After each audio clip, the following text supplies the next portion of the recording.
সুপ্রভাত আমার মিষ্টি বন্ধুরা, তোমরা সবাই কেমন আছো? আমি ভালো আছি। আজ আবার চলে এসেছি একটা নতুন ব্লগ নিয়ে। আমি এখন এগরায় আছি। তোমরা সবাই জানো আজ আমি এগরার হটনাগর মন্দিরে যাব, যার ব্লগটা তোমাদের সাথে শেয়ার করব। তাহলে সঙ্গে থাকো। দেখো এখন বাজে 6টা, আমি স্নান টান করে রেডি। ফুল আর বেলপাতা তুলে নেব, যেহেতু আমরা শিবের মন্দিরে যাচ্ছি। নিখুঁত দেখে বেলপাতা নেব। শিব ঠাকুরের খুব প্রিয়, শুধু সাদা ফুল নয়, আকন্দ ফুলও প্রিয়। মন্দিরের কাছে দোকান আছে, আমরা আকন্দ ফুল সেখান থেকে কিনে নেব।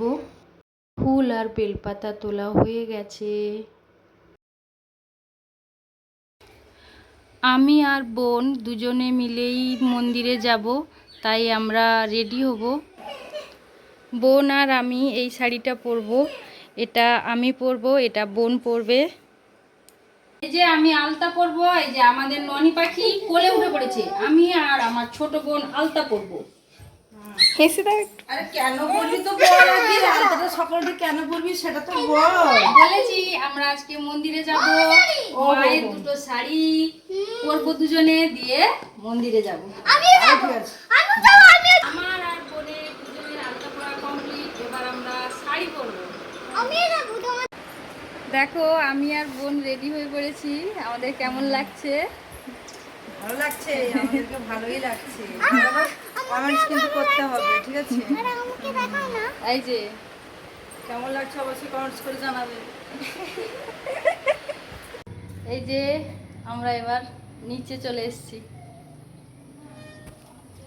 এই দেখো বন্ধুরা, এটাই হলো হটনাগর মন্দির। মন্দিরের বাইরের থেকে আমরা ধুতরা ফুল, আকন্দ ফুল এগুলো কিনেছি, আর কলা, সন্দেশ ঠাকুরের জন্য।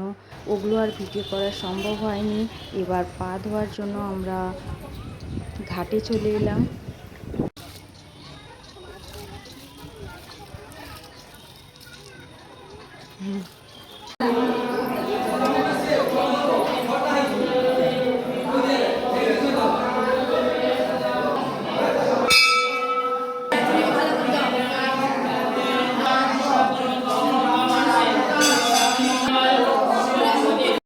আমাদের পুজো দেওয়া শেষ, দুজন নাম গোত্র ধরে পুজো দিলাম, তারপর বাইরে ধূপবাতি জ্বাললাম।